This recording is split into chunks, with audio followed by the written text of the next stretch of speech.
What's up, everyone, and welcome back to the Virtual Railroader Academy. As always, I'm your host, Professor Casey, and usually I'd be introducing my co-host, Professor Nick, right now. Unfortunately, Nick has some family events coming up tonight and had to miss this evening's wonderful stream. But that aside, popping in and out tonight, we're going to have frequent operator on the AM&W, Rudy. He was the publisher for tonight's book, but moving past that, I'm super excited. Tonight we have Ron Flanary with us. Hey Ron, how you doing? I'm doing great. Nice to be here. Alright, and we're going to be talking about your new book on the L&N Big Emmas. I gotta say, we were talking a little bit before, I got to read an advance copy, and oh my god, I was blown away when I first opened up the book, and everything Rudy's told me about it leading up to it, and he'd be telling me about cool stuff like you were sending him and things about the book, and kind of hyping it up to me. World's best salesman right there. And I had to get a copy, and I didn't know 240 pages on one engine could be so interesting. Well, well, we thought the same thing.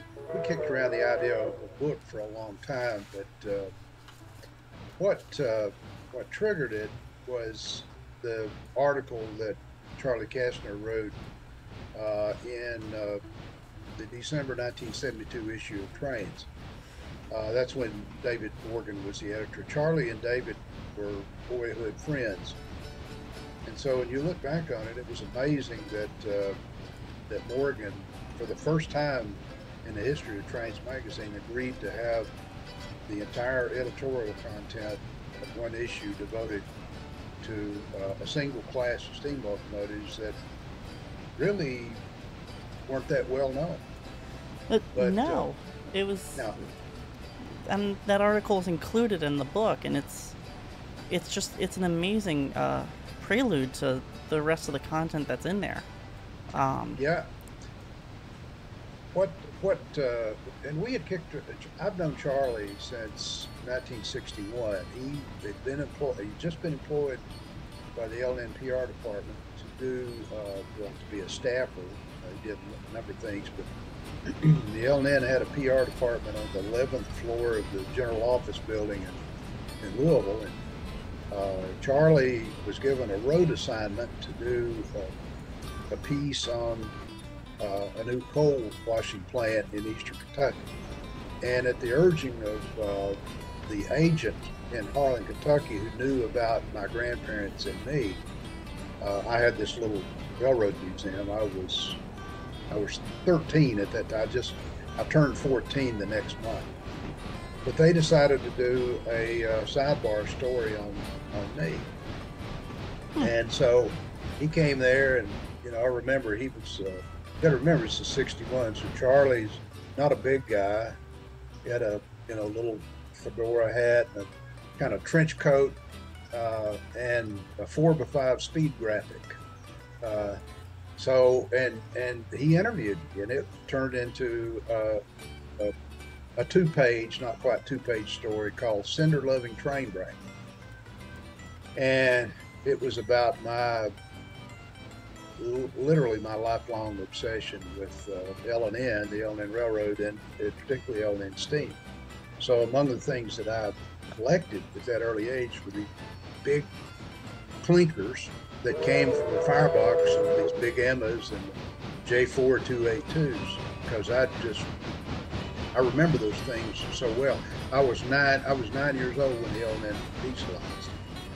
So Charlie and I found out that he was not just a staffer, but he was also a lifelong rail fan. Turns out he was a boyhood friend of David Morgan. Charlie's probably been one of the best guys working for any major railroad back in the days when they all had pretty active PR departments, and there were so many of them. So he was highly regarded. And I wanted to go to Louisville. I wanted to ride passenger trains. I wanted to experience more of the railroad. And Charlie helped arrange all that stuff for me. And so I was starting in the summer of '62. After that little article came out in their company magazine, uh, the next 5 or 6 summers, I would make extended rides on passenger trains. Uh, a few issues ago in Railfan and Railroad, I had a story about spending a day in Atlanta. That was about passenger trains in Atlanta in 1966. So that was that was a result of all that stuff. But anyway, with regard to the Big Emma, when he talked when he started planning this article, I'd been drafted into the Army. I did not have bone spurs though, so I was drafted.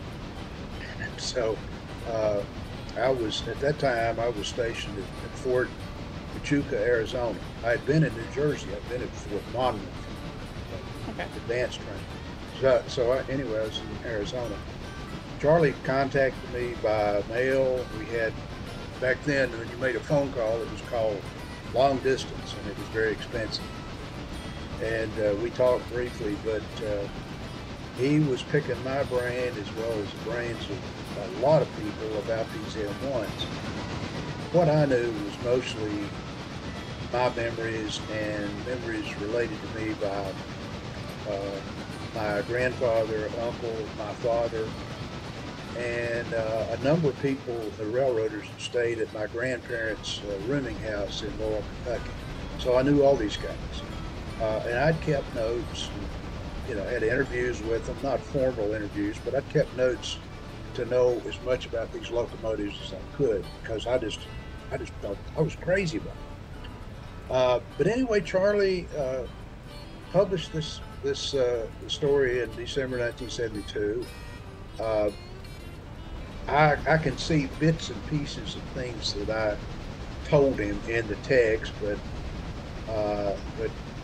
it was a great article, and it was fairly well received. I think some people wrote back then. They wrote letters and sent postcards back then, but I think a few people complained that they weren't really interested in a full magazine length story on a locomotive they'd never heard of or really not interested. But biggest percentage said this is cool. It's a great story. It's well written. I learned a lot. It's another piece of modern steam that I didn't quite understand, and it gave the readers some real insight in some of the gut-wrenching decisions the railroad companies had to go through in the transitional period between steam and diesel. And the L&N was no different. You had to remember, for every dollar the L&N took in, 50 cents of it came from coal. So they were not oblivious to that. And so there was every effort made to hold on to the notion of an efficient modern steam locomotive that might be diesel competitive. It wasn't quite there, but it was very efficient and it did a great job. So Charlie's article comes out, and the term Big Emma gets tossed around among L&N faithful, and everybody understands what that is. And so you fast forward 50-some years, and we have some people in the society say, well, we ought to do a book on Big Emma. Ron, you ought to lead the charge. Do this book. Charlie's 96 next month, so there was zero chance of Charlie taking a meaningful role. Yeah. What changed was Charlie is in the process of downsizing. He's in a rather large complex. His wife died several years ago, so he's downsizing, and his children are helping him. And so he's got to unload stuff, as we all do when we reach, my age. I'm to the unloading point.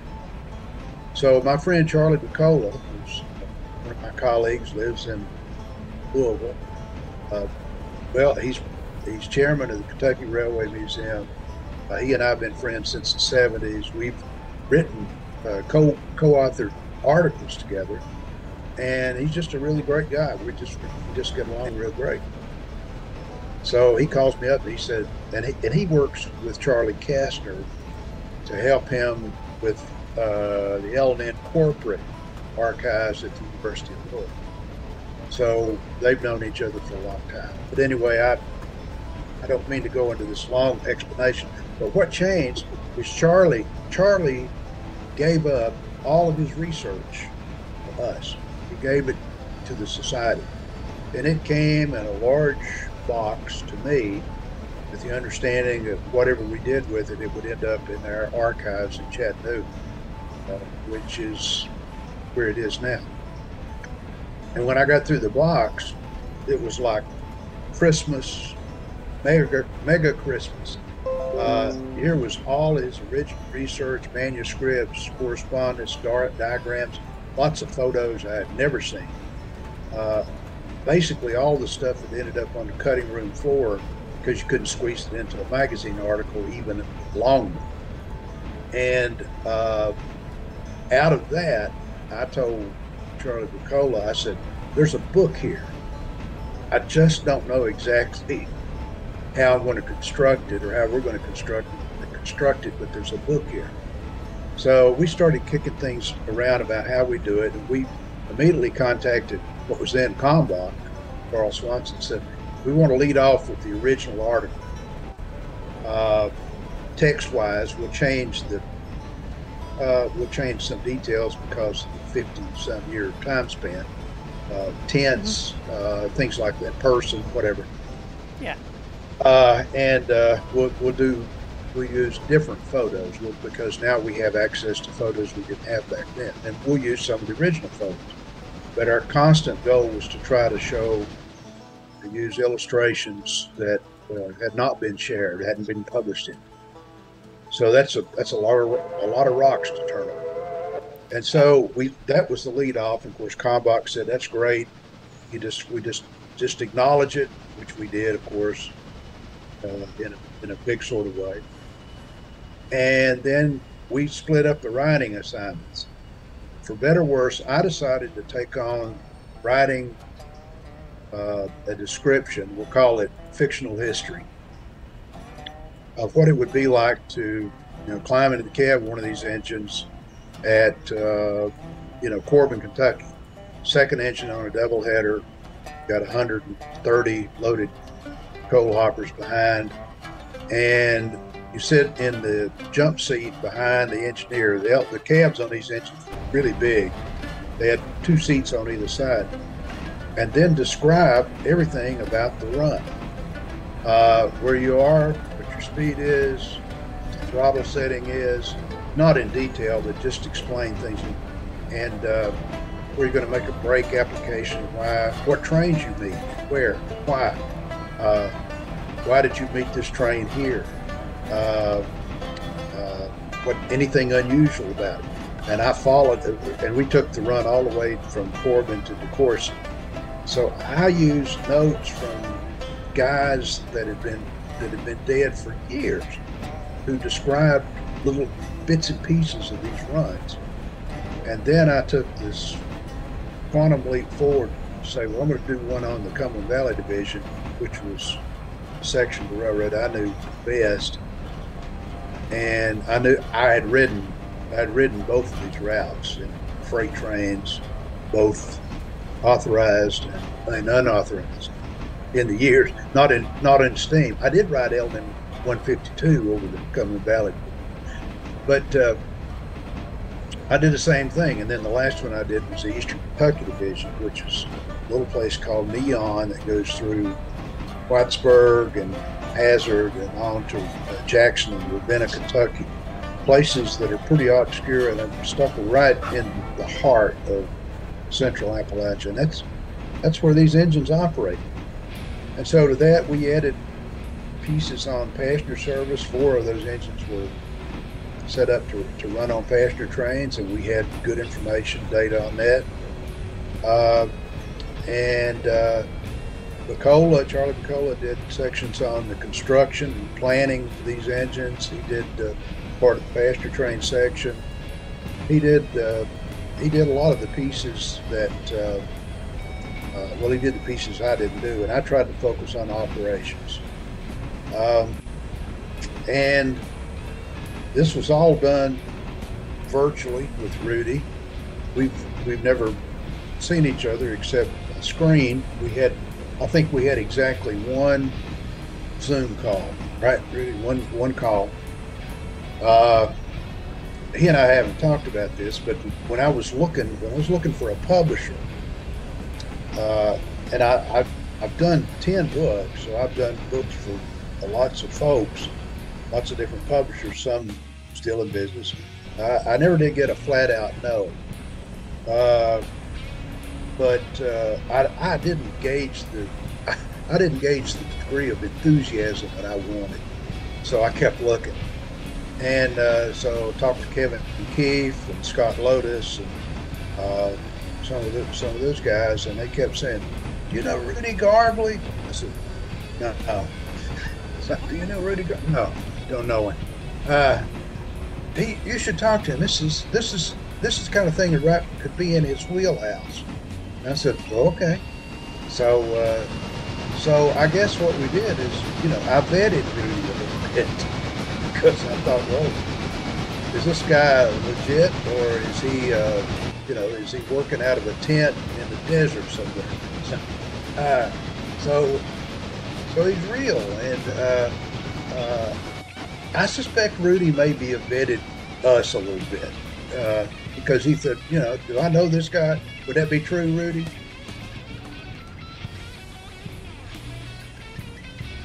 Somewhat. Yeah. I knew your name from seeing your stuff on Facebook, so I at least knew you knew how to handle a camera. And wouldn't be sending me garbage photos, which I get that sometimes from different authors. I'll get photos and then I'm like, I don't know what you took that with, but that's not good. So you mean to tell me you had not read in toto the 47 articles I've had in Trains Magazine? You haven't read those? My God. Perish the thought. Or any of the other stuff, classic trains, I've mostly, all my writing, just about all my writing has been about Appalachian Railroad. It's what I know best, and no one's. I've photographed trains all over the country, but I'm not going to write. Here's Ron's history of Stevens Pass, or my best shots on Sherman Hill. Everyone, it's kind of like stay in your lane. And if I stay in my lane of Appalachian railroading, it's a comfortable place. So that's how we ended up agreeing to do the book. And not because he's here, and as we stay down here, I'll pee up and down his leg a little bit. But this has been the best book experience I've had, period. And that goes back. I think the first one I worked on was in '89. Lots of experience. All experiences were good. Some were marginally good, but this has been exceptional. And we found between Charlie Bicola and myself and Rudy, we found a way to communicate well. Zero disagreements, zero, and that's rare. I mean, lifelong relationships have been destroyed in co-authorship of books and things like this. Not with me, but I've had some that have been strained. So my job was to convince Rudy, well, besides to do my share of the book, was to assure him that I thought we could sell enough of these so he wouldn't lose his derriere. And we've accomplished that. Yep. And I would say before you start handing out Halloween candy, I'd say these books are going to be hard to get. They're going just like funnel cake at the fair. So That's the Yeah. story. That's why that's how we did this book and how we got here. But I think it's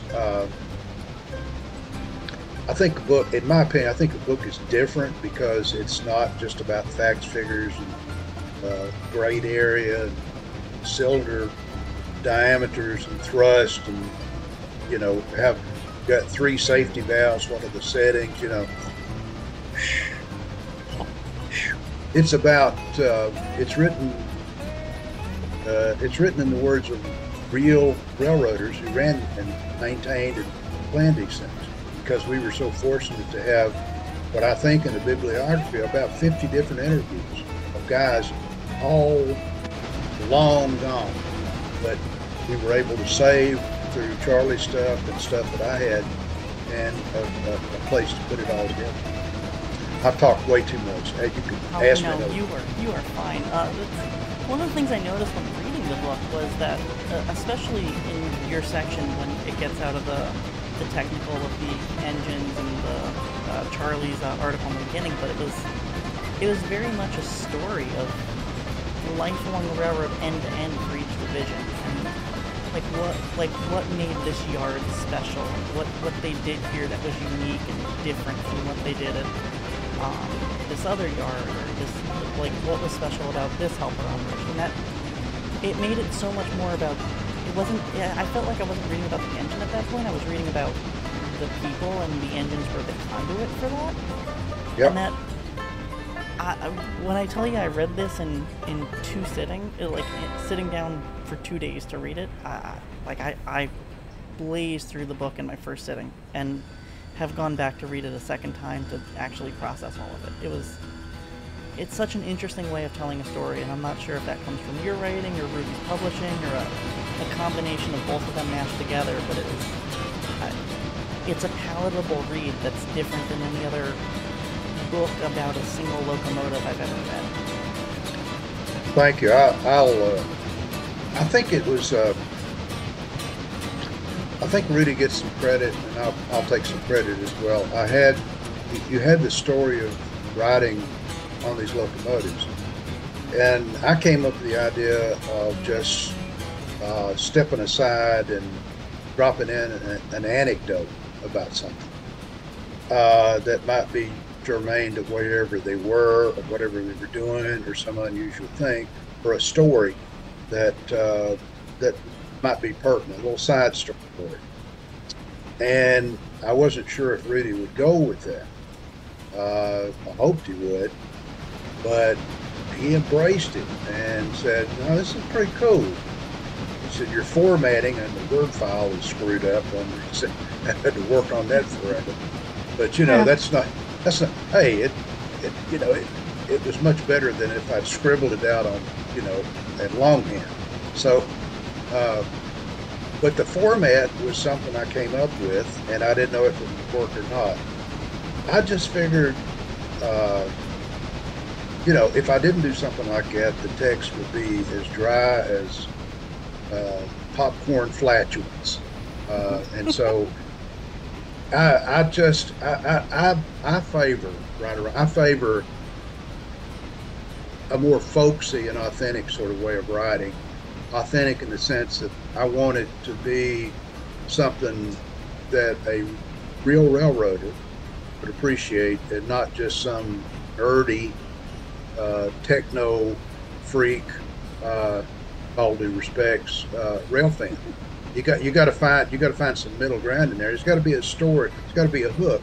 And so I thought, well, I'll approach it this way. For better or worse, I'll approach it this way. I'd argue it's for the better. Thank you. It was fun for me to write, because I was able to reach back into my personal stuff and mention guys that I knew as a youngster, family members, guys that this isn't in the book. I only put one personal anecdote in there about me, and that was a bit about seeing the double header going by the yard office in Laurel, Kentucky. But the many times I would stay at my grandparents' rooming house, mostly through the summer, holidays, lots of this weekends. Anytime I had a chance to go over there, they operated this rooming house. It was at the south throat of the yard at Louisville, which was a busy steam terminal, and with some diesels, of course, coming out. But I think this was in probably November of '55, and there was one guy, an engineer named Bill Green. He was a regular roomer, stayed there. The rooming house. I wrote about the rooming house, by the way. If anyone wants to look it up, it's in the August 2008 issue of Trains magazine. I did a story about what it was like to grow up in a steam era railroad rooming house. There are lots of little anecdotes and stories and personalities. But anyway, this guy Bill Green, he went over, and my grandfather was a retired freight conductor, and I heard him talking one day. He said he was called to take a train from Louisville to Norton, Virginia, and back, a coal train. And so he asked my grandparents. He said, "How about if I take little Ronnie down to the roundhouse and said put him on the engine, and when come up to this end of the yard, literally they just walk across the road. He would get me off the engine, I'd come back. But that way I could get like a very short cab ride." I said, "Yeah, I'm down for that." So I jumped in the car. He drove me down to the roundhouse, and I had no idea what to have. And it was a Big Emma. It was number 1956, one of the Baldwins. I'll never forget that. And he helped me up in the cab and said, "Just sit here behind me." He said, "Fireman and I got to make ready and get." So they were all over the engine, checking it and everything before they headed out to the other end of the yard to couple up to the train, get their train orders, etc., etc. All the things you need to do. I remember the head brakeman coming up in the cab with a big block of ice they had to chip out with ice pick. They put it in the engine, and they take it up to the yard and sit it on a switch stand. And as the train was leaving, that block of ice was for the flagman and conductor. So they would slow down and they would pick that up and put it in there so they'd have ice cold drinking water. So just little things like that. So I did get to ride from Roundhouse up to the other end, and kept me on the engine until they coupled up the train. My grandparents were there. I got off, thanked everybody, and I thought, wow, what a great experience. But it never occurred to me to take a picture. I was not quite 9 years old. I just, and photography, consumer level photography then, and I was certainly not even at that level. It was pretty basic. You could have a box brownie. You ever seen a box brownie? It's like a little black, it has one, everything's set on it, Yeah. You hold it like this, and so you get the kind of results you might expect. They're not very good. And so I realized I didn't have a good camera, and it just didn't occur to me. The first halfway decent shot that I took was the following year when they were tearing down a part of the roundhouse. So I got a shot of that. We didn't put that in the book. But the memories are clear. Thank goodness I've got, I don't have any sign of dementia or anything, God forbid, but I have clear memories of all those things. So all of that stuff and all the things those guys told me about all the little things, because I ask, you're a kid, you ask a lot of questions. Why did you do that? What's that for? What's this for? Why did you do that for? And so I had this, I started building my steam and railroad vocabulary early. And then tried to marry all that stuff with stuff that Kastner and others had put together. That's how the book was built. We did delve into the technical parts of it. the locomotive. Charlie Bacolo, I think, did a great job in helping read between the lines and a lot of company correspondence about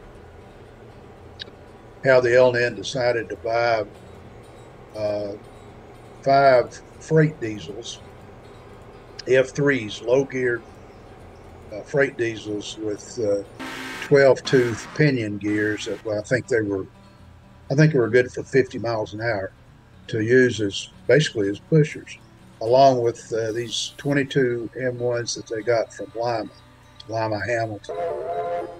There was a lot of, if you read between the lines of company correspondence, there's a lot of the steam team versus the diesel team kind of dialogue. You had guys that were wanting, they thought, man, if we can just squeeze a little bit more efficiency out of these locomotives, we're not going to have to dieselize, or we're not going to have to dieselize to the extent a lot in management.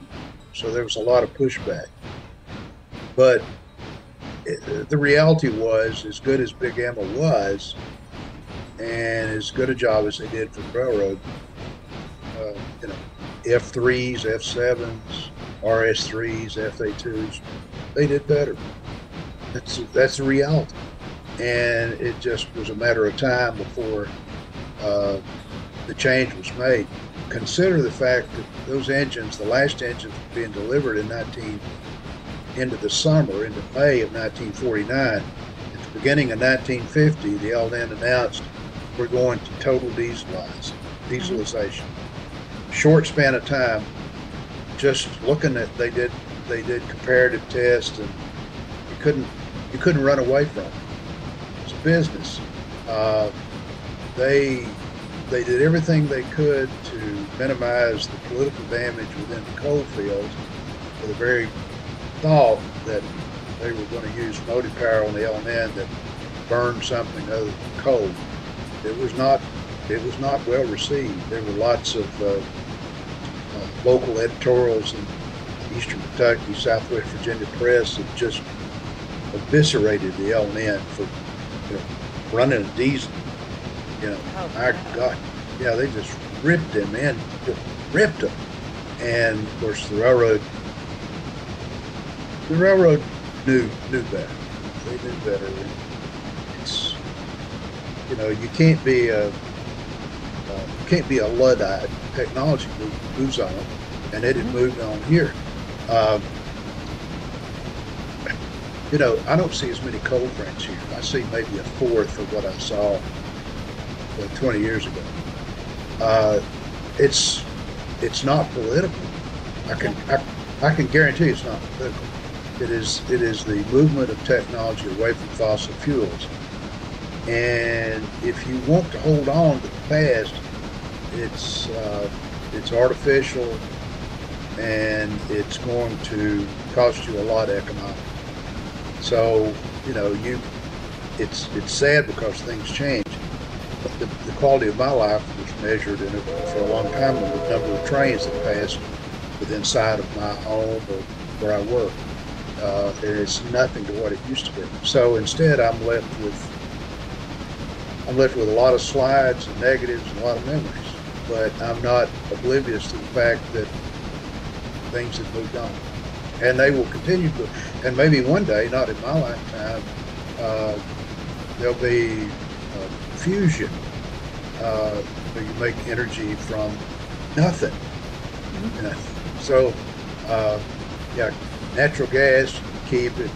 Coal, we can use it for something else. There are other uses for coal besides energy. Turning back to the Big Emmas, you mentioned the apps that they use for helper service, and I've been toggling through a couple of the photos from the book and talking about that, of them running a B unit against the caboose, shoving them up the grade and cutting off on the fly. And when I read that for the first time, I was like, that's the exact opposite of how I ever would have thought a railroad would use a diesel.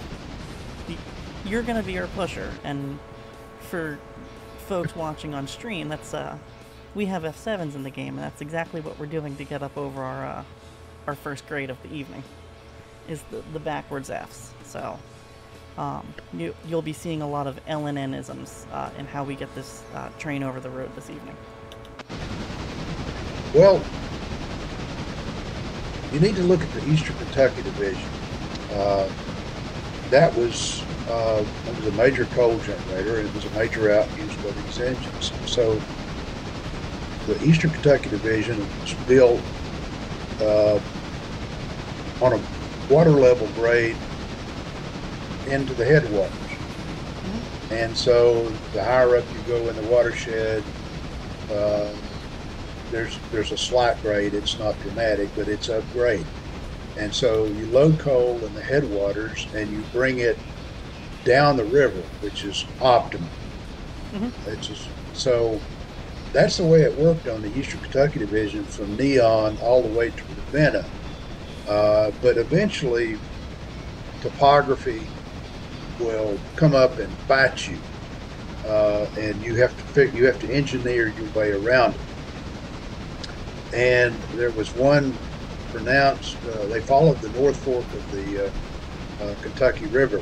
But once they got to Jackson, Kentucky, the river made a very circuitous swing to the north with lots of loops and so forth, and it was going to be another 50 miles of trackage through a lot of bridges, a lot of captains.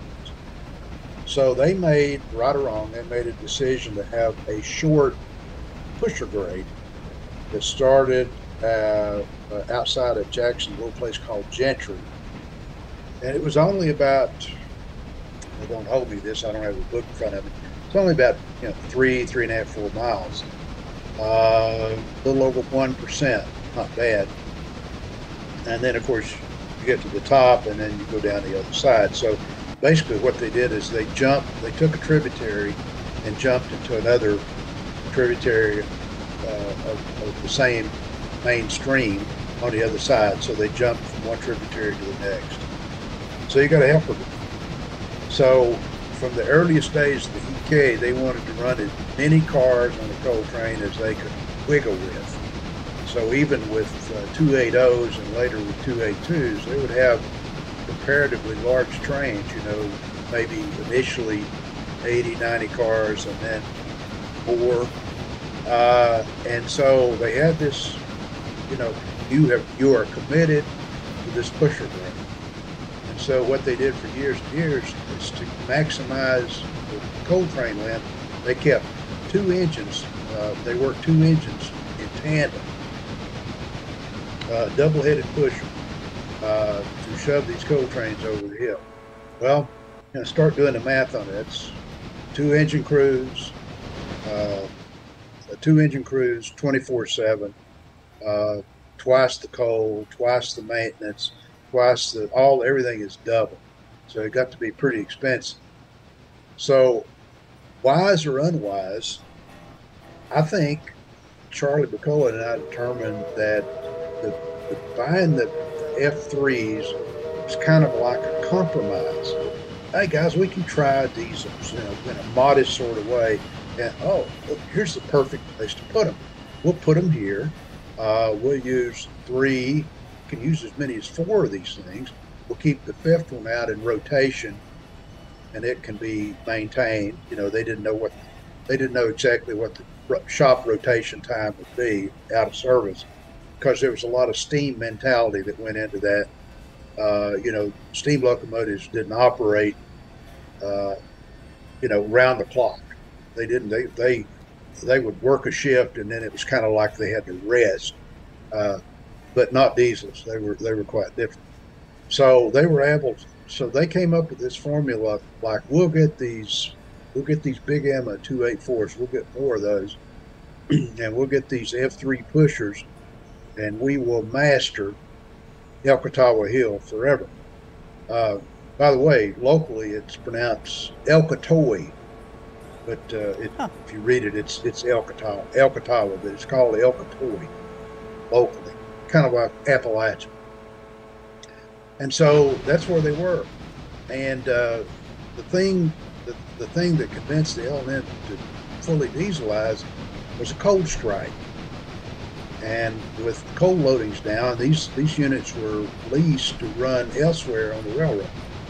Well, they started matching up with steam elsewhere, and oh God, these things they're tremendous. I mean, we could run longer trains, fewer trains, fuel costs are down, our maintenance, everything is better.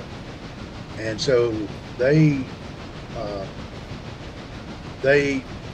ran tests, I think in 48. Yeah, in 48 between Cincinnati and DeCourcy and Louisville. And they matched 3 F3s up with one of the M1s, number 1965. And, the M1 held its own, but it couldn't keep up. It couldn't quite come up to the capability of an F3. Oh, I mean, it handled the tonnage, got over the road, that was efficient. They didn't have any mechanical malfunction or anything like that. But when you throw in all the costs, maintenance, fuel costs, tonnage handled, over end-to-end speed, diesels were superior. And you could add, if you ran 3 F3s, let's put 5 of them together and see what we could do. No contest there. Yeah, quickly puts the steam engine out of business. It did. We've talked a little bit about kind of the end of the Emmas, but I want to jump back to the beginning and what kind of led to the Big Emmas getting developed? Because a big point in the book early on is the small power policy. And I'm going to call them small power in quotes. Some big freaking Mikados they had. They had a lot of the biggest power they had. The L&N had was a heavy USRA Mikados. They also had light USRA mountains, the passenger trains. But there's a close parallel between the L&N's motive power policies and the Southern. Southern had basically the same kind of power. They had a lot of 210-2s. They had more 210-2s than they really needed. They had a bunch of them. I can't quote you the number, but it was a ridiculous number of 210-2s. And they had some 288-2s that were kind of specialized, but they weren't, when I say 288-2s, don't think of the NRWY-6B. They weren't anywhere near that class. Some of them were compound and a few were simple, but they were not modern, articulated, capable of doing a lot of stuff. The difference between the L&N and the Southern was money. The L&N made a lot of money, and the Southern was, they went through the 30s, walking on banana peelings financially. They just weren't, Southern was not a big money-making machine. The L&N was. The L&N, even through the Depression, paid dividends every year except 1933, which was the absolute worst year. But they paid stock dividends through the Depression, so they had money. And so I think the catalyst was the near certainty that war was coming on. World War II. Inevitable. Well, it was already underway in about 39. I think it was just a matter of time before the country, U.S. would be pulled into it directly in some way. You could just see it. I mean, I wasn't there, but I've read about it extensively. We all have, and so it happened. And I think the L&N realized that they didn't have the kind of modern power that they needed, and their first impulse was to look at steam. But even then, they were intrigued by diesel electrics because they had already gathered a lot of information from Atlantic Coastline, which controlled the L&N, Southern, Seaboard Airlines, and other companies about their experiences with passenger diesels. Their E-units in particular. And so when the decision was made, they were kicking around the idea of, can we get a dual purpose 484 and run it around the system, or most of the system. And should we do that, or should we get like primarily a freight locomotive and maybe try some of these passenger ones?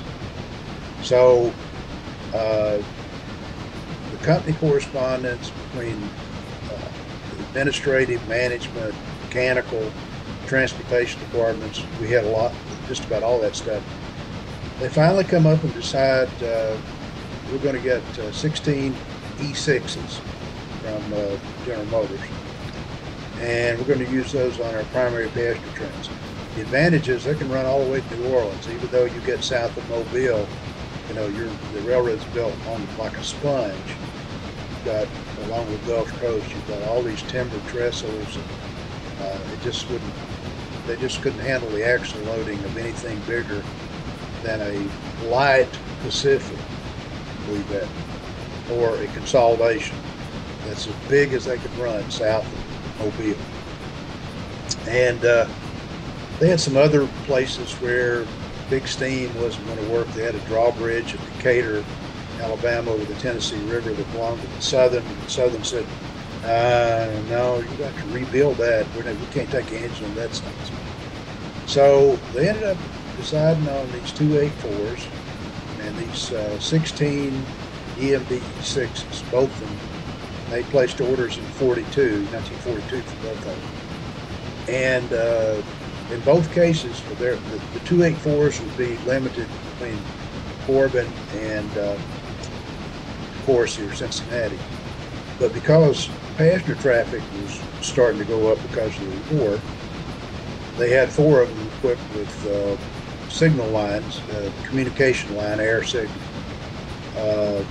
and steam connections. They had 4 of them, the M1s, equipped that way.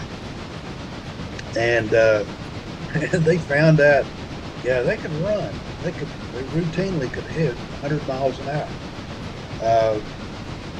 That's not wild and crazy stuff. That was documented later in the dynamometer. That is always a tongue twister. It is, yeah. You know, it's the car with all the instruments. How's that?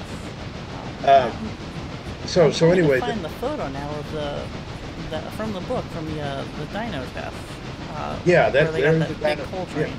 Yeah, it's on a big coal train, and I don't know what the shutter speed was, but it wasn't stopping the motion. So they would routinely run these engines, in the range of 90 to 100 miles an hour. We had a lot of correspondence from guys in the test department, transportation department, particularly the test department.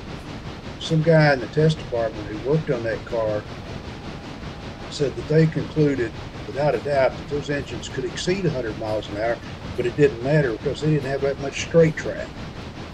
They had south of Berea, they had maybe 7 to 10 miles of track that you can really open it up. So, if they've been running up between Crestline and Chicago on the Pennsy, you could have seen what those things actually do. So it's not inconceivable that 284 could run 100 miles an hour. They did.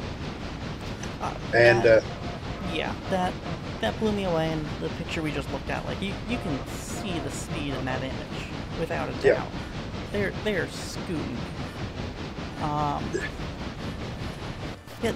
The speed that they ran these impressed me outside of the slow coal drag portions, but also the sheer tonnage. There's parts in the book where you're talking about 6,000 tons, 10,000 tons of coal on certain divisions. Yep. 2, 3 Big Emmas. Yep. Yes. Yeah. Oh my God. It was a sonic show for sure. I never got to see that. I mean, I saw some big coal trains, and I saw these engines dig in, and on heavy coal trains. I wish I had been able to go to Winchester and watch the pusher operation from Ford up Winchester Hill. That was the epic. That was the ultimate Big Emma experience. Was to watch 3 of those engines take I think about 130 loads or something. Those are 50-ton hoppers. Uh, but I did get to see a lot of engine. I got to see them dig in and, you know, wheel slips, kick on the booster, uh, and they get their footing and then pull out. And I mean, it was just like what a sound show that was. So these engines were, you know, they were literally a perfect match for what the L&N had in mind. They just couldn't use them very much out of the loop of where they operate.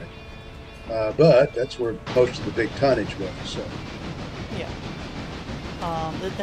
That story of the Winchester Hill, I believe it was. Oh my God. I remember seeing that come across your Facebook page by happenstance one day, and then was completely blown away the first time I read it, and then seeing it come up again in the book. I think there's an image that Rudy sent me from the hill. I'm trying to find it. I would love to have been. I think everyone who likes steam would have loved to stand there and just take in the sounds and the sights of that much tonnage moving. Here's this image. Go to 82. That's where that section starts. That's a pusher out of Ford. Page 82. There we go. Yeah, Rudy was kind enough to organize everything by page number for me. Yeah, he's good that way. Oh, and here we go. And wow, look at labeled as Ford, Kentucky, and the page number. Yeah, 82. Yeah. Alright, so here's the one Ron's talking about. And this story recounted in the book is that you're talking throttles all the way out to the ceiling, bars all the way in the corner, the boosters are kicked on, and they're giving it everything it's got. And just walking this train up this hill at 15 or so miles an hour. Yep. And then here's the other one Rudy sent me. This is the head end, I believe, of that same train. I'm not seeing the image. You're not seeing it. I'm looking at the notes that came with the image. Okay. And yeah, it's a head end of the same train. Double-headed. Yeah. It is, and I'll send you the link afterwards if you want to share it out to the L&N Society guys and everything. But yeah, the story of Ford Hill is, if you buy the book for one reason, and only one reason, but there's numerous reasons, the Ford Hill is the coolest part. Oh, I think so. And what really made it great is Joe Callias, in particular Joe Callias, who lived in the St. Louis area, got wind of this and made several trips there, and brought back the greatest images. So it's a blessing and a curse in the sense that we had a lot of images at certain, we'll say, hot spots or places you should go. We had virtually no images in other places, which I wish we had. But I didn't concern myself with it because we had all these great images at Ford, from Ford up to Patio, and that was the show. That was the show. I did pass. I was on a passenger train in 1955 with my grandparents. We were going to Cincinnati, and you know, my grandfather being a conductor, he made arrangements with the passenger conductor that I'd go back and could stand with him and look out the Dutch door. So we were. I knew where we were. I remember when we crossed on the passenger train, crossed the bridge there at Ford. So we were going up the hill. We passed a southbound train, and I wasn't looking out. I was just looking out. And all of a sudden, you know how it is when you pass a train at speed. It's like, you know. And I remember the double stripes, and I thought, God. I should Yeah. be on that one. I should be on that one. Yeah. But yeah, you can see why. Now, when I was a youngster, I mean, I got great remembrances of certain things. I have no idea what I did the day before that or the day after, but I remember those days because they're just like mentally stamped in there. Yeah, it So leaves a lasting mark on you. it does, and the happiest thing about the book to me was that I had an opportunity to relate a lot of these things to people like you, to readers who didn't know these things. And it's the whole field of the purpose of this field is to learn about things, learn about rail history, and why this is and why that is. I think the more you learn about, I honestly think the more you learn about how railroads used to deal with things, used to operate, it may give you a better footing to understand how maybe they could do better today, if that makes any sense. No, I completely understand that. Because there are certain things, if you don't learn from history, you're doomed to repeat it. And so there are lots of things from back in that era that, of why they did things the way they did. And let me say this.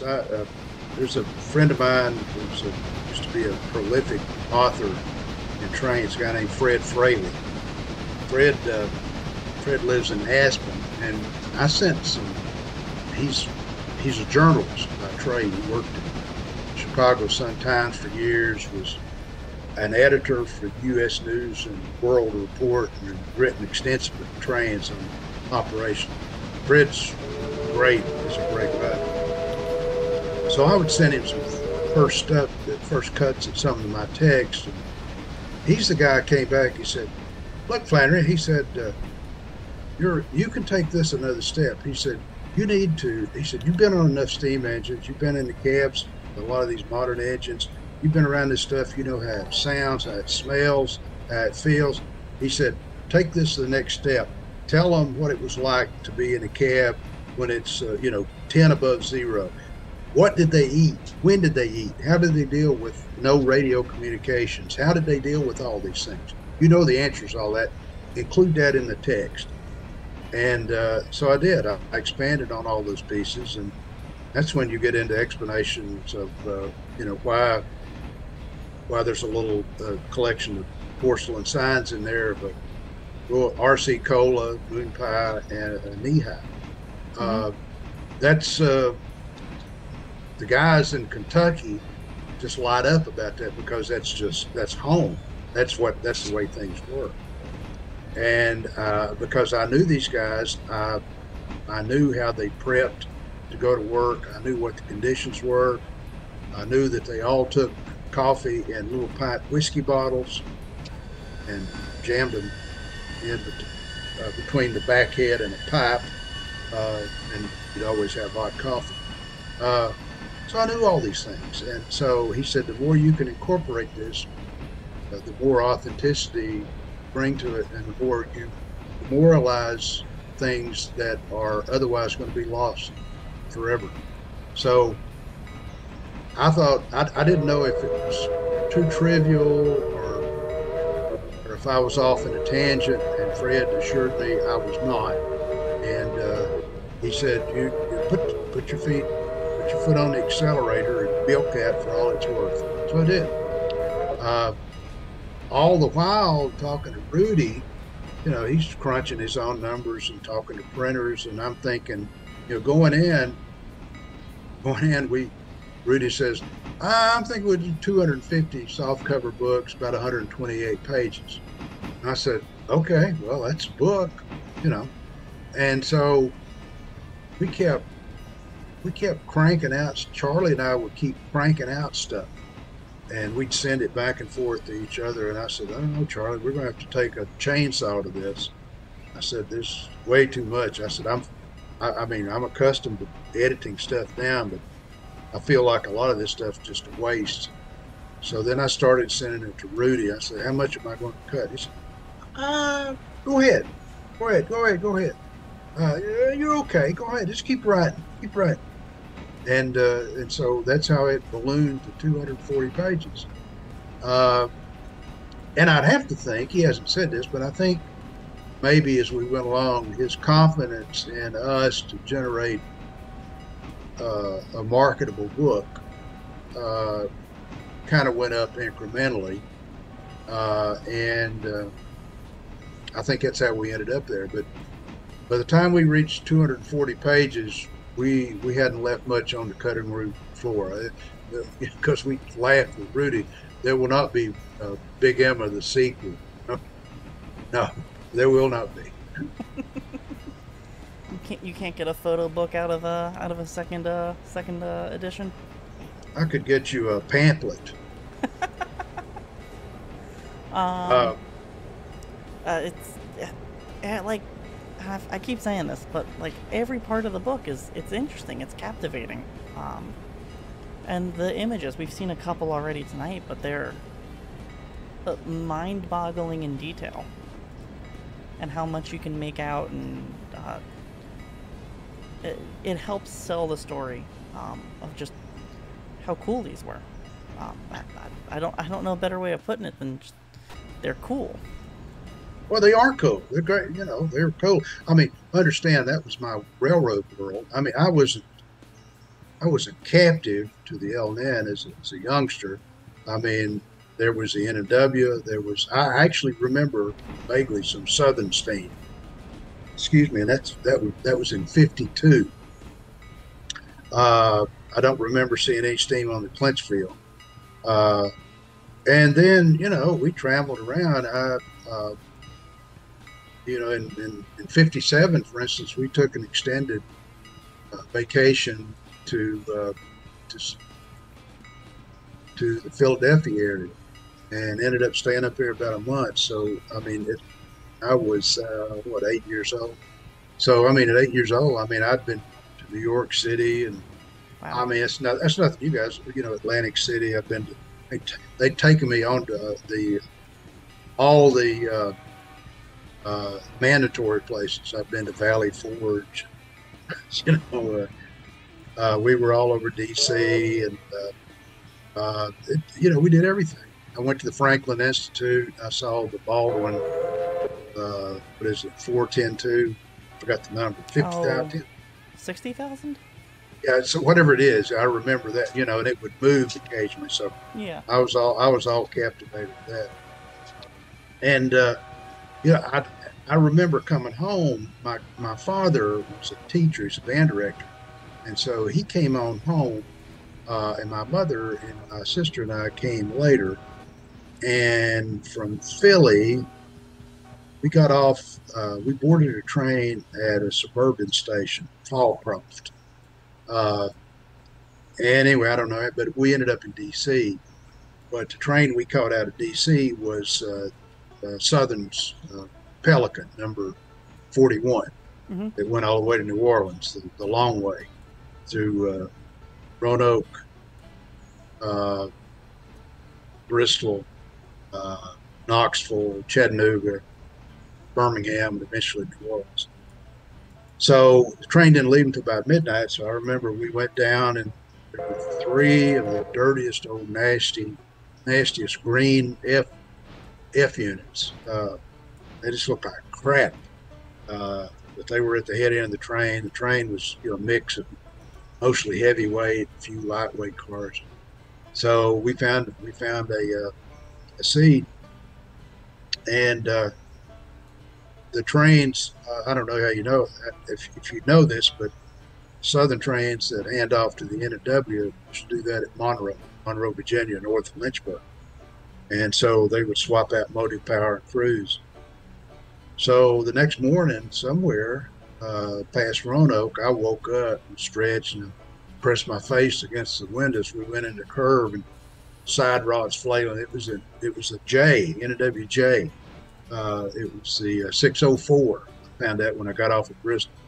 So I was able to persuade the conductor to let me stand on a step box in the vestibule of my coach, where I could stick my head out and end up getting the center of my eye. But God, it was glorious.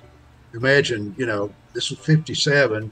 It's a regular service passenger train. There was a J, and man, he was rolling.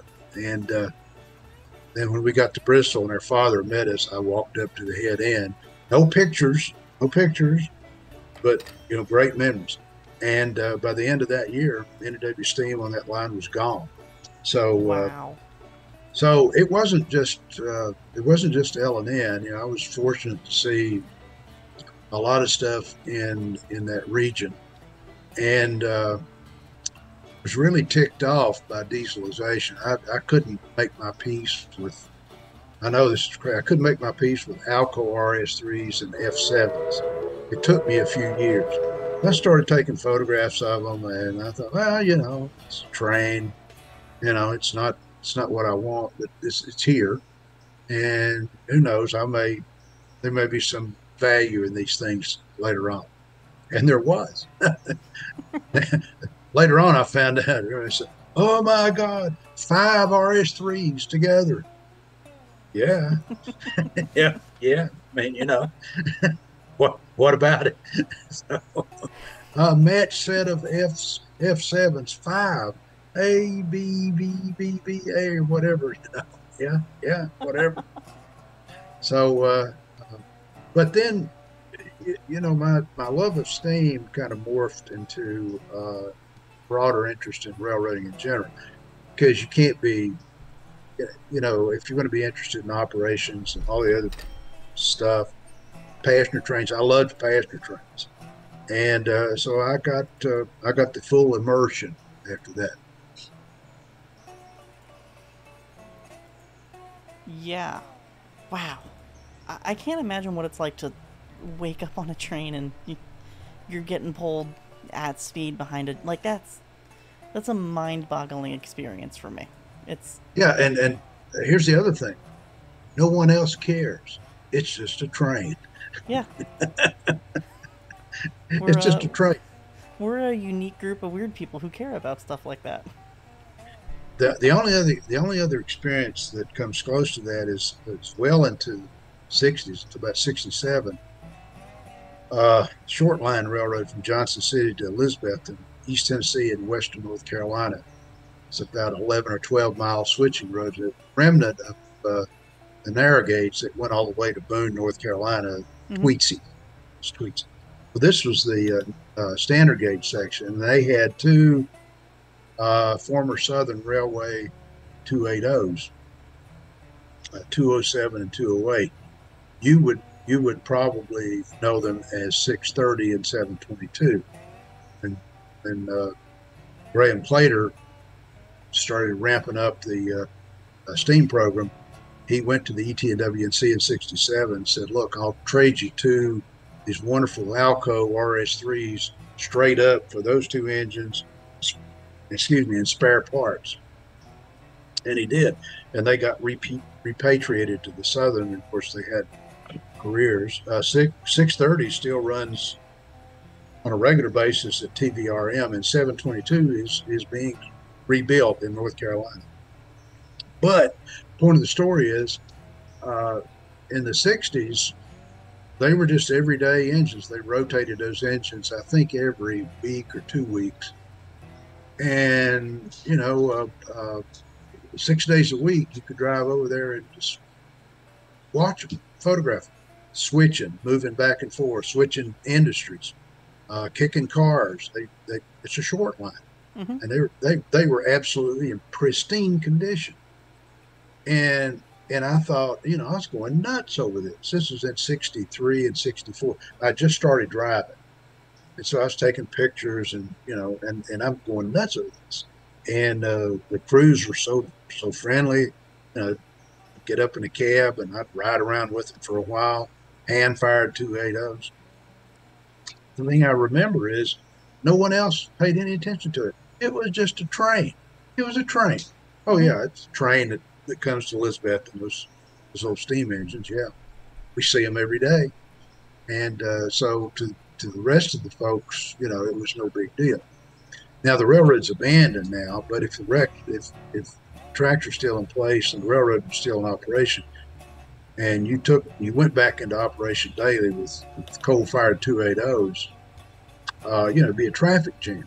Fans there every day, fans there every day. So every day it was commonplace, but it wasn't to me. It was like to me, it was living history. God, that's to get to experience that. I am jealous of someone who's very young. We just got to the bowl of the railroad here on the Southern's Murphy branch, and we just picked up our helper, 1991, and I wanted to pick that number specifically because tell us about why 1991 was so special. Well, and the twist of fate. The twist of fate. Well, most steam historians will know that the last steam locomotive built by Lima, Hamilton, Lima, Ohio, was nickel plate 779, and it's on display at a park to this day in Lima. So the nickel plate and L&N orders for 280s came in about the same time. There was a discussion about which one is going to be the last Lima locomotive. And early on, it was determined that the L&N engine, 1991, which would be the last Lima engine. And it was going that way. Number 1991 was still being put together, and nickel plate 779 was complete, except for they found a piece of a rod missing. And the last crew to put the rod together, and they couldn't find it. So they go back through the plant, and they found out that it had been defected, and through some lack of communication, it had been thrown in scrap heap. So they were short a rod. So by this time, a lot of the guys in the steam shop were either reassigned to work on Lima diesels, or in some cases furloughed. And they had to bring them back into the plant to find a blank, as they called it, go to the forge, make a new rod. This particular rod, it had to be forged, it had to be machined, it had to go through all the work to make it fit. Well, in the meantime, L&N 1991 is finished, it's steamed up, it's ready to go south on the B&O and go to work on the L&N. So Lima said, let it go. And so it went on to work without any festivities and without a whole lot of pomp and circumstance. 1779 de facto became the last engine built by Lima when they finally put it together and found replacement for that rod. Later that year, it went to the Chicago Railroad Fair, and then of course it was saved. And of course, the speculation is, well, gee, it could have been the other way around. L&N 1991 on Chicago Railroad Fair, and maybe it would have been saved, and maybe it would have been a different outcome. The guy that uncovered all this stuff interviewed all the shop employees that were involved in this years later, and he pieced all this stuff together, and it all was factual, and he wrote it up in a little document that he produced, Scott Trussell, and my wife is retrieving my dog almost to go to the other room. So it is factual. Otherwise, the L&N 1991 and may have been saved. And with regard to saving locomotives, I'll just make a general commentary about that. Different railroads viewed steam preservation differently. New York Central didn't give a crap. They scrapped every one of those Hudsons. Southern really didn't give a crap. They only saved 3 locomotives. They saved 1401s in the Smithsonian Maud, which is a little shop switcher in Atlanta. They saved that. And a little 280 154 that's at Knoxville, and it's restored. All the other Southern engines were saved by secondhand sources. They've been sold to short lines. 4501 had been sold to Kentucky, Tennessee, to 630 and 722, and I mentioned those. Other railroads were super generous. C&O saved a lot of engines. Union Pacific did. Nickel Plate saved a fair number. So you go down the list, and then a lot of notable locomotives that should have been saved, at least one example, got scrapped. So it was with the M1s. We got into the when we got into the why there was no attempt to save an M1. There's a lot of we'll call them urban myths in a rural area, but there really were no active preservation groups available to take title to these locomotives. Kentucky Railway Museum was in its infancy. They had already committed to give them L&N 152, which was a quaint Rogers Light Pacific built in 1905. And the L&N thought, check the box, we donated. Yeah. But the M1s fetch a price of a scrap price of almost $8,000 in 1958-59. So they sold them. They didn't sell the tenders. They only sold the locomotives. Hold on just a minute. I'm close to it.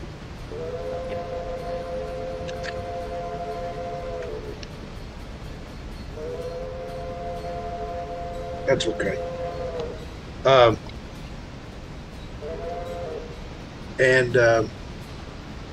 So those engines went to scrap, every one of them, and because there wasn't an advocate for it, no one willing to step up. Now, if they were $8,000 today, I'd call Rudy and a few guys and rake up some money, and we'll buy one of those things. We'll figure out where to put it later. But and I don't have my hold on just a second. Yeah.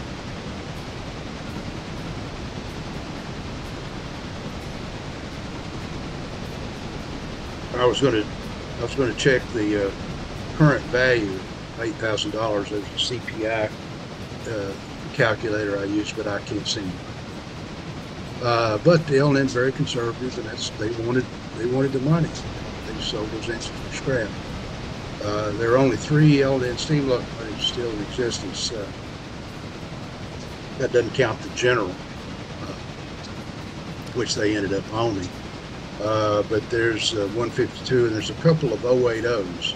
One is at Kentucky Railway Museum, and the other is cosmetically restored, and it's in Corbin, Kentucky, and it's magnificently restored because I was the technical advisor on that, and it's covered. It really looks good. It was literally a scrap heap, and it was in Bainbridge, Georgia. I worked with the city of Corbin to repatriate it and get it cosmetically restored. Really cool. And there was an article in Trains magazine, if you'd like to read that, on that engine. We'll find the issue, and we'll be sure to, if it's available to read online, we'll put it in the description when the video goes up. That's on there. You could just do a search, I guess.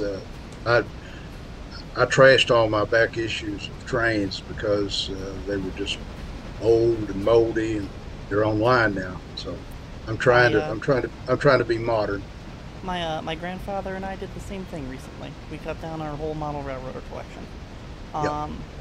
One thing Rudy and I were talking about last night, doing some final preps for today, was I asked him about 1991 and 779 in Lima, and how they were built side by side.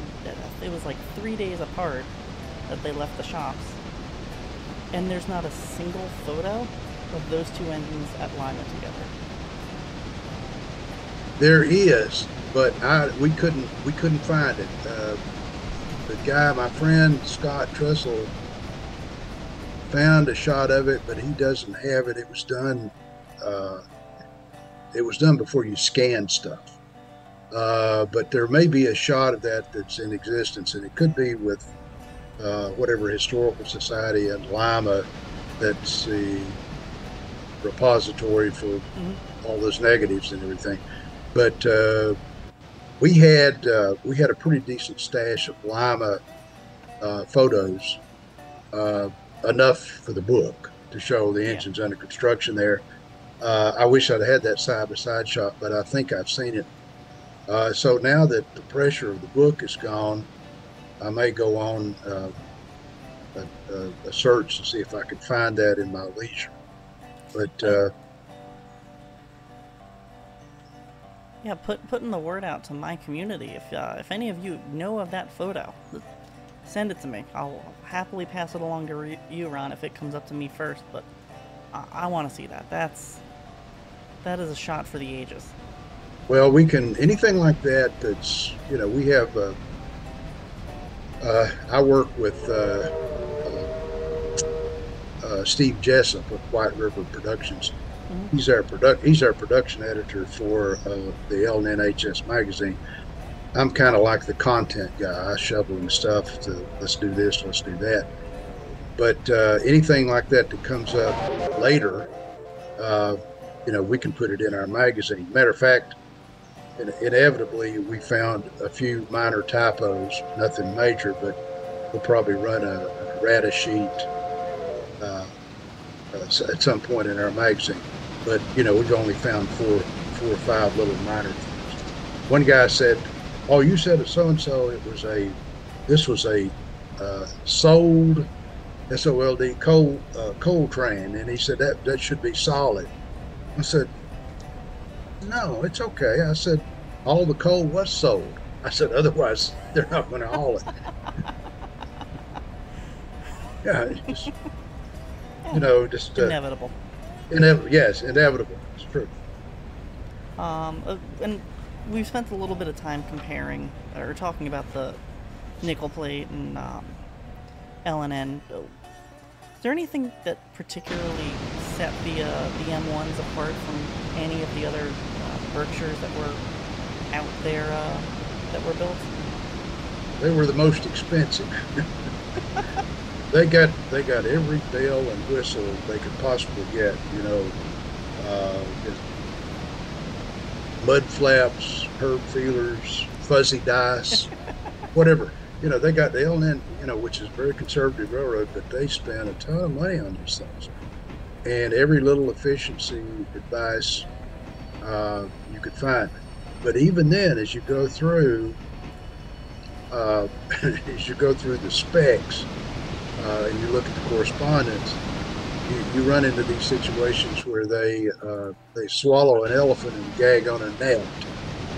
They'd be spending some horrific amount of money on some particular device and then balk at something. You'd think, well, they should get this. And they didn't, but it's a bean counter phenomenon. But they were the most expensive 284s. But with that, they had. I don't think did the nickel plate Berks have boosters? I don't think they did. They did. Those were Flatland engines, if I remember correctly. Yeah, well, they L&N had these Franklin boosters, and they were a pain in the rear. They had all these flexible steam joints, and so particularly in the wintertime, they would leak. There's an instance in the book that's documented where one of them was over tonnage, and the traction wheel, the traction tires, the traction wheel on a Franklin booster they have tires, same as driving tires.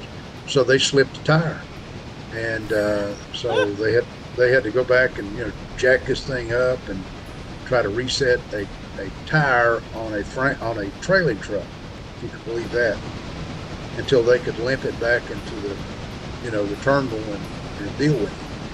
So they added 14,000, a little over 14,000 more pounds of tractive back, and if they worked, they were great. I mean, in some cases, like on Winchester Hill out of Ford, they were mandatory to keep the train running at certain places. You have all three engines with boosters engaged.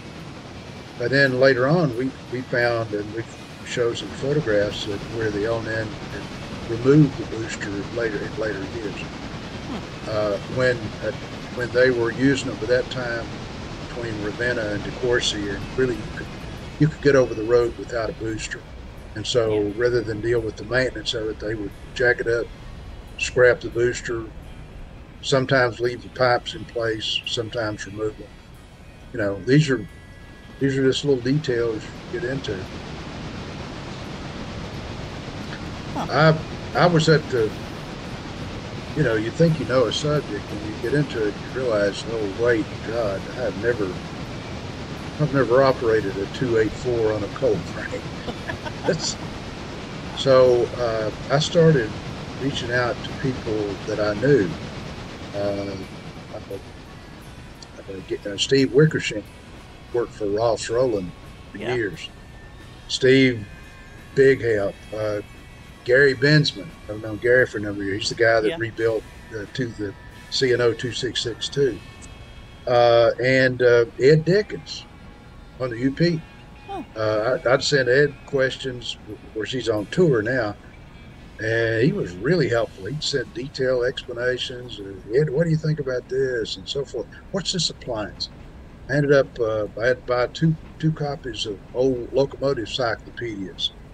And things would bug us, like we had one shot, it's in the book, of an M1 at South Louisville in the erecting shop. It's being repaired, getting class repairs. And in the foreground, it looked like a couple of stoker motors. But I looked at them and I said, that's not the kind of stoker motor that's in an M1. So I said, you know, I'd take the photo, I'd send it to Steve. What are these? He said, they're stoker motors, but I don't know exactly what they are. So we'd have to make the rounds, and sometimes 3 or 4. And finally, somebody would, oh, those are Hanna H2 stoker motors. They would go under the cab, and you need to see what the L&N used them on, because they would be listed in the spec sheet. And they were used under the on the 482s. Oh. So you know, now we're talking, you know, lots of emails, lots of time. And so Charlie Bucola said, just let it go. And I said, no. I said, you know, I don't. People will see this photograph and they'll see those things, and it says those guys didn't address what that is because they didn't know. Oh yes, we do. so you find that photograph and it'll explain. Oh, these are Hanna H2 stoker motors. They were used under 482, so these are not M1 parts. So because it's there, I thought it needed to be explained, and if I didn't know, I'd find somebody who did know. On the note of things. Technology on the M1s and things you didn't know. Question specifically from Rudy. He wants to know more about the steam dryer system on 1964. Oh, the little gizmo that we had to find out. It's a. Yes, they had he specifically sent me that question to ask you about. Okay. Oh, thanks, Rudy. I see you read the book. we found out anecdotally in reading stuff that they had a tendency to foam.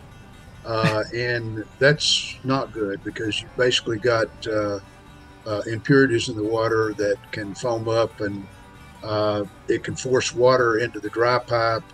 And then if it gets into the cylinders or the valves, you know, it can cause the cylinder heads to blow out. It can cause false readings on the sight glass, and you think you've got water and you really don't. So foaming is bad. If it spills over into the dry pipe and gets into the system, it's called priming, Priming.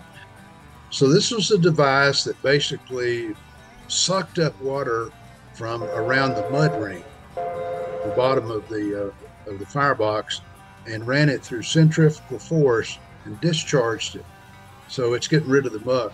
It's kind of like a a more sophisticated blowdown device to keep the impurities out of the boiler. Is that okay? Is that sufficient? Did that answer your question, Rudy? I just remember we went out for a while on that caption and how that one photo caption that we revised like 4 or 5 times. Yeah. To make sure we got that right. Yeah. Well, we determined that all the engines had a Wilson blowdown separator. They were all had that. It's back near the Terry, and this one had a big mother of one or something with additional. It was kind of like I panicked. I couldn't find it. I said, "What is this?" There was a guy in Texas says, "Oh, that was made by the superheater company. They were trying this, and they probably gave the L&N a deal. You know, this was kind of a late steam thing, almost a desperation move. Oh, here's the appliance that will make these engines viable for another 20 years." So they only used it on that one engine. I don't know if it was successful or not, but it wasn't.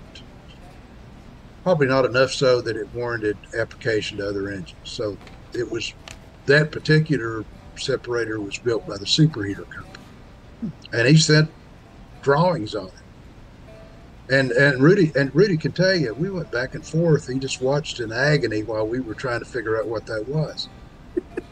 And he's probably thinking, just make a shorter caption. It'll be okay. No, I wasn't thinking make it shorter. It was just interesting to watch. You know, because I saw a little bit of your process, but a lot of time from my perspective, I just see what's kind of handed to me at the end. So it's interesting to see the process of, what you guys were digging into in terms of one specific detail on one photo, and then thinking about the level of effort that went into what are there 300 something photos in the book. Yeah. Multiply that by 300.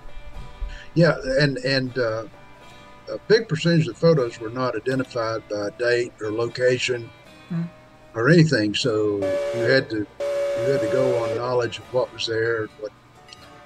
We had some great shots that showed up. There was one at a bridge. Rudy remembers this because it was a chapter. I think it was a facing page chapter. It was a vertical for an engine going onto a double track bridge. And so I said, This is at Falmouth, Kentucky. And immediately I sent this out to my regulars, and they said, "No, that's not Falmouth." And where is it then? Well, it's not here. So we were digging into USGS quad sheets, 7.5-minute quad sheets from back in the 50s. Obviously, track profiles. This is a so-and-so degree curve. No, this curve is not that sharp. It can't be this. This has got, look at how the piers are. This can't be this. This can't be that. And eventually we figured out where it was. It was a little place called Shawhan, Kentucky. And then we would go through a self-congratulatory round of, well, we're really smart guys. We figured this out. But it was worth it because, we got a pretty a beefy, we'll call it a beefy photo caption out of that. Mm-hmm. And it was an interesting shot because there was a cut of stock cars on the head end, and you didn't see that a lot. I got a stock car, not a race car, but a stock car story when I was young, and I was at my grandparents' one night, and my uncle took me over, and one of the 3 freights was stopped, and they were ready to leave pretty soon. They were stopped in front of the yard office at Boyle, and it was 2 282s double-headed, and it was dark. It was a night train, and I got in the cab with him with the second engine, and the safety valve lifted, and I thought I would defecate. It was just, I wasn't accustomed to that. But then I got down, and I remember he took me back, and the first 3 cars in the train were full of cattle. And it was dark, but I have distinct. I could smell the manure, and I hear them move. And they're probably saying, where in God's name are we? Boyle, Kentucky. So they were moving stock cars, loaded stock cars on that route. This would have been probably 53, 54, somewhere in there. So. And you don't see stock cars anymore. So that was another piece of vintage railroading that I was exposed to in a sensory sort of way. Yeah. Wow. Just going through our notes here. We talked very briefly early on about this, about the 4 subdivisions the M1s ran on in eastern Kentucky. Yeah. And I'll while we're talking about them a little bit more, I'll pull up the grade profiles and the map of from the book. But what was there's some we talked a little bit about the Ford Patio Hill, the fun stuff on the Ravenna line. But what was really unique about each of these divisions? Because they're all very different from each other. They're all very different. The one very close proximity. They're very close proximity. The CV, which was kind of my home territory, it was basically a through route to Norton, where they connected with Norfolk and Western, and they also connected with the interstate, which delivered traffic to McClinchfield at Miller Yard. So it was a through freight route, and they handled a lot of general freight, and they had scheduled fast freights. And if you look at the CV division profile, it's particularly on the south end, it's a lot of sawtooth. So they couldn't carry big tonnage over there. An M1 was rated for a little over 2,000 tons through, which isn't a lot, but it was, and a lot of times they would double head for that reason. But that was a through freight route primarily, and secondarily a coal route. The line from Lynch, Kentucky on the CV all the way back to Corbin was another one of those things, kind of like the EK. It was downgrade all the way, water level, until you got to Bailey's, and there was a pusher grade over a manual hill. And that was just not that far from Corbin, but you had to get over that hump to get into Corbin. The EK we talked about, it was, except for Elkatoy Hill and Ravenna up to Winchester, it was downgrade. You could have a single engine pulling a massive train, and that's what they did. The main line from Corbin to Cincinnati was pretty tough from Corbin as far as Winchester. Lots of ups and downs both directions. That includes, Winchester Hill. Once you got to Winchester, you got to the top of the mountain, got into a different tributary, South Fork of the Licking River, which goes into the Ohio at Covington. And so it was mostly downgrade. So if an M1 could get a huge coal train to Winchester, it could take, it could handle 10,500 tons, I think, on test from Winchester to DeCourcy, one engine. And if they had to make a water stop or something like that, they would probably have to use the booster and a lot of sand to get that much train moving again, because they're all solid bearings. They're roller bearings. Mm-hmm. No, they're all solid bearing cars, and particularly in the wintertime, that would be a tough act. But all 3 routes were different. They were all a little bit different. So those engines were, they were used in heavy drag service, fast freights, occasionally local, and then all kinds of passenger service. They ran local passenger trains. They handled a lot of troop trains, and they handled the Pullman, just the Pullman section of the South. An M1 handled that. They ran that train in 2 sections. 2 E units handled the coach and head end traffic, coaches with a lounge and a diner, and the M1 would come behind with probably 10, 11, 12 Pullmans, all Pullmans except for a dormitory car, a lounge, and a diner. So those engines ran on all Pullman trains. That's pretty cool. And we know they can run them fast. Yeah, I remember reading a part in a book, 17 car trains during the war they were seen on. Yep. Whew. That's grew up in a New York Central family, and that's getting into Niagara territory on well, it is, what we were calling on the water level. Well, steam engines are at a deficit in starting a train. That's when they're but once they get a train into motion, that's when the power curve climbs pretty quickly. So once they got a 17-car train rolling, just get out of the way. Get out of the way. Yeah. But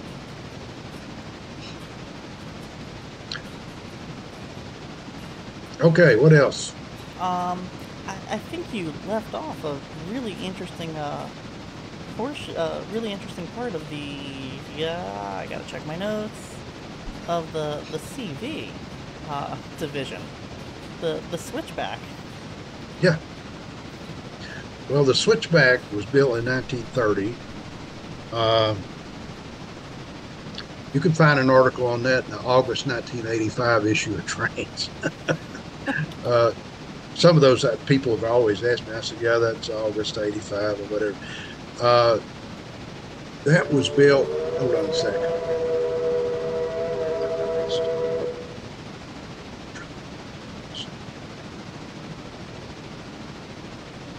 Okay, I'm going to cover that story, and I'm going to have to make an exit. We're coming up to a closing time for the evening anyway. Okay, well, good.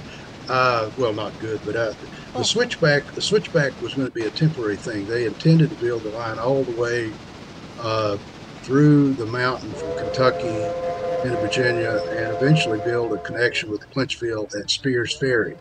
You know where the big bridge is? You've seen photos of Copper Creek. It's a big bridge there. Mm-hmm.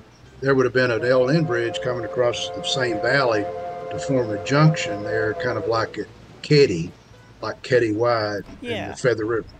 But the Depression ended that, and so when they got through this big tunnel, they were there, and they arranged trackage rides over the interstate instead to get to a connection to the Clinchfield, which the ICC mandated they do because they had a half interest in the Clinchfield along with the Atlantic coastline, so they had to have a physical connection.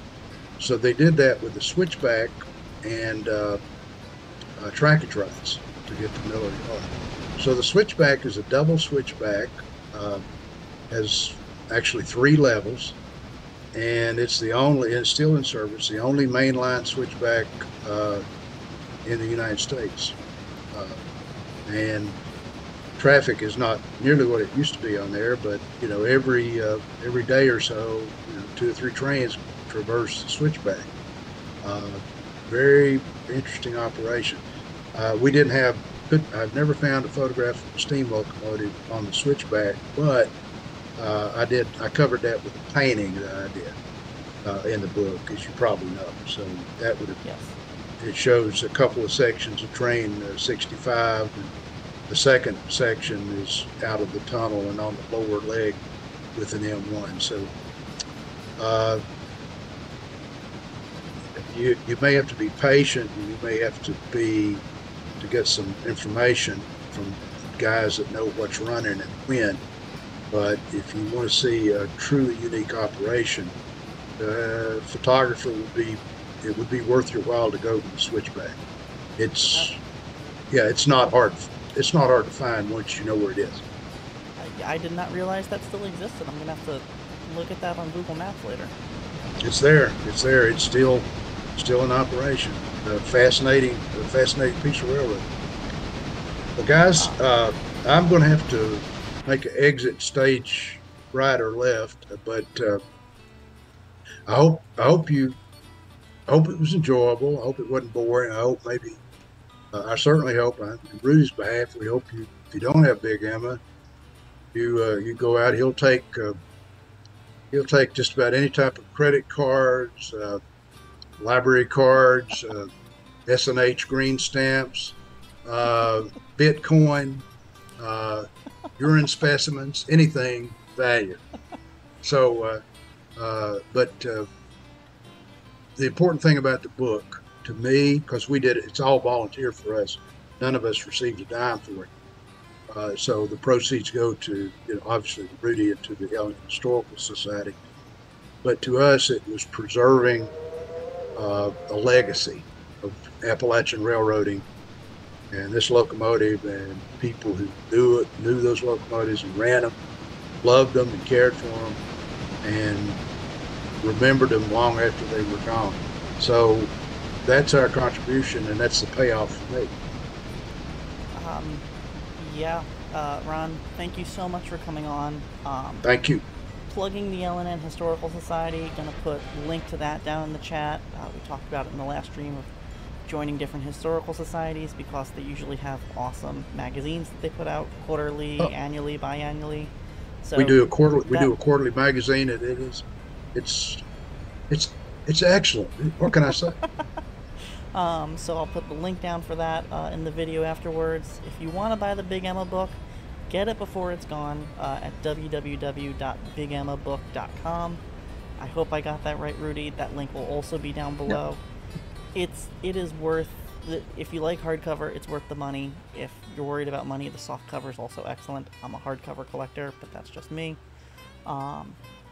Outside of that, everyone, thank you for tuning in tonight. Thank you for watching. Ron, thanks for coming on. I had an absolute blast, and the chat was blowing up with commentary the entire night about the insanity and wonderfulness of the M1s.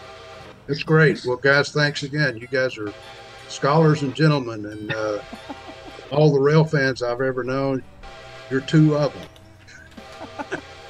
All right. I'll see you. Have a good night, Ron. Thank you. Okay, Bye, Ron. Well, everyone, that is going to be it for us here on the VRA, as we're casting another Emma. 1912, I guess that was? I don't know. The next outbound coal train that we have. So thank you so much for tuning in. Remember, this Friday is going to be Take 2 at Community Night. We worked out all of our problems with the Bork save, so you can tune in for that. There's not going to be a redrawing. We're going to be inviting everyone back from the last stream.